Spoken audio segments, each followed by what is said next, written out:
2025 मधल्या मान्सून संदर्भात सर्वात मोठी बातमी आली आहे. हिंदी महासागरात एक विशेष परिस्थिती निर्माण झाली आहे.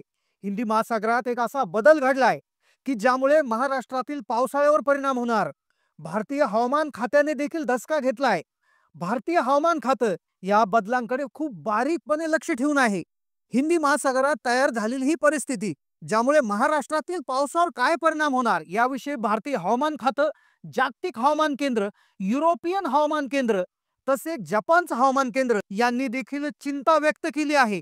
विविध संस्थांनी भारतामध्ये मान्सूनच्या पावसावर या परिस्थितीचा काय इफेक्ट होणार याविषयी अंदाज वर्तवला आहे. हा अंदाज ऐकून शेतकऱ्यांना आश्चर्याचा धक्का बसलेला आहे. आता हिंदी महासागरात तयार होत असणारी ही परिस्थिती, तेथील वातावरणातला बदल यामुळे पावसावर कसा परिणाम होणार, कोणत्या जिल्ह्यात पाऊस जास्त पडणार, कोणत्या जिल्ह्यात पाऊस अजिबात पडणार नाही, भारतातील जो मान्सून आहे तो कोणत्या तारखेपासून सुरू होणार, कोणत्या तारखेपर्यंत राहणार, तो कधी विश्रांती घेणार, विश्रांतीनंतर कधी सुरू होणार, 2025 चा पावसाळा हा रडवणार की हसवणार या संदर्भात देखील विविध जागतिक हवामान संस्थांनी अंदाज वर्तवला आहे. त्यामुळेच व्हिडिओमध्ये आपण महाराष्ट्रातील शेतकऱ्यांसाठी 2025 चा पाऊस चांगला असेल की वाईट असेल, विविध हवामान खात्यांनी कोणते संकेत दिलेले आहेत, हिंदी महासागरात तयार झालेली परिस्थिती नेमकं काय आहे, तिचा बदल, तिच्यामुळे घडणारे परिणाम गेल्या 20 वर्षाचे कसे आहेत याचा इतिहास देखील व्हिडिओमध्ये तुम्हाला सांगणार आहेत. नेमकं तुम्ही पिकाची लागवड केव्हा करायची, केव्हापासनं तुम्ही पेरणीला सुरुवात करायची, संपूर्ण सविस्तर माहिती तुम्हाला व्हिडिओमध्ये मिळणार आहे. 2025 च्या मान्सून संदर्भात अतिशय महत्त्वाचा व्हिडिओ आहे, कारण की यामध्ये तुम्हाला एप्रिल पासून तर अगदी दिवाळीपर्यंत, डिसेंबर पर्यंतचा अंदाज तुम्हाला समजून घेणार आहेत. पहा, गेल्या वर्षी जो पाऊस होता 2024 मध्ये, त्यामध्ये जो पाऊस असता त्याने शेतकऱ्यांना आधार दिलेला आहे. 2023 मध्ये दुष्काळाची स्थिती होती, पण गेल्या मान्सून काळात म्हणजे जून ते सप्टेंबर 2024 च्या काळात महाराष्ट्रात थोडासा चांगला पाऊस झाला.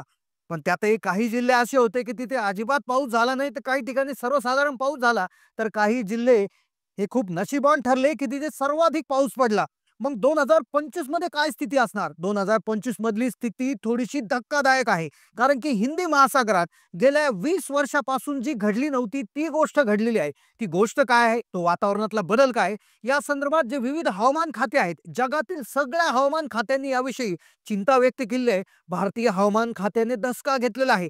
काय परिस्थिती आहे ती संपूर्ण सविस्तर आता आपण जाणून घेतोय. पहा, एक वैज्ञानिक स्थिती निर्माण होते, तिला ला निना असं म्हणतात. हिंदी महासागरात ला निनाची परिस्थिती निर्माण झालेली आहे. मग याचा परिणाम कसा होणार? ही ला निना हिंदी महासागरात तयार झाल्यानंतर गेल्या 20 वर्षात महाराष्ट्रामध्ये त्याचा कसा परिणाम झालाय, अगदी टक्केवारी वाईज तुम्हाला सांगणार आहे. अगदी डिटेल सविस्तर व्हिडिओ आहे. पहा, ही जी परिस्थिती असते हिंदी महासागरात, जे पाण्याचं तापमान असतं, तर ते तापमान सामान्यपेक्षा जास्त होतं.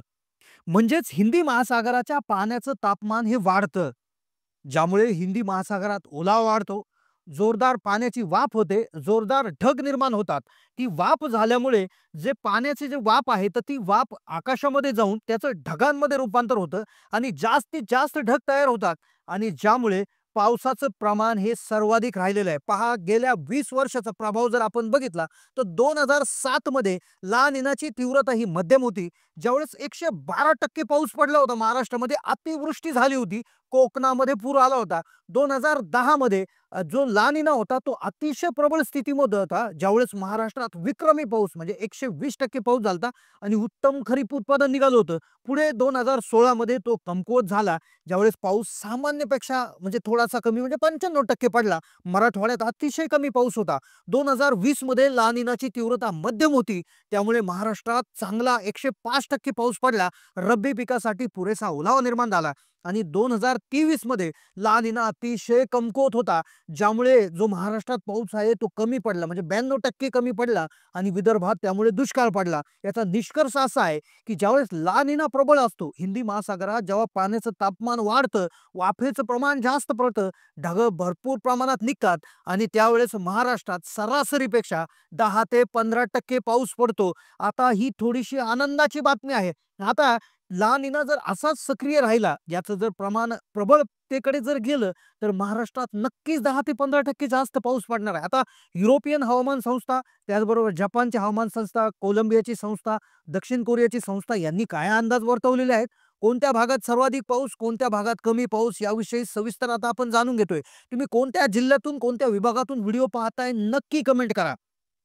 आता अंदाज अशा प्रकारे वर्तवण्यात आले आहे, की चांगल्या पावसाची शक्यता आहे. ही जी वाफांमुळे ढगांचं प्रमाण भरपूर वाढणार ला निना स्थितीमुळे आणि मान्सून काळात चांगल्या पावसाची शक्यता वर्तवली. मग केव्हा सुरू होईल, केव्हा बंद होईल, विश्रांती केव्हा घेईल, कोणत्या जिल्ह्यात सर्वाधिक, कोणत्या विभागात कमी? तर पहा मार्च, एप्रिल, मे पर्यंत जे आहे जी प्रक्रिया आहे ती आता सुरू राहणार आहे ला निनाची आणि मान्सून 2025 चे म्हणजेच जून ते सप्टेंबर या काळात चांगला पाऊस त्या ठिकाणी होणार आहे.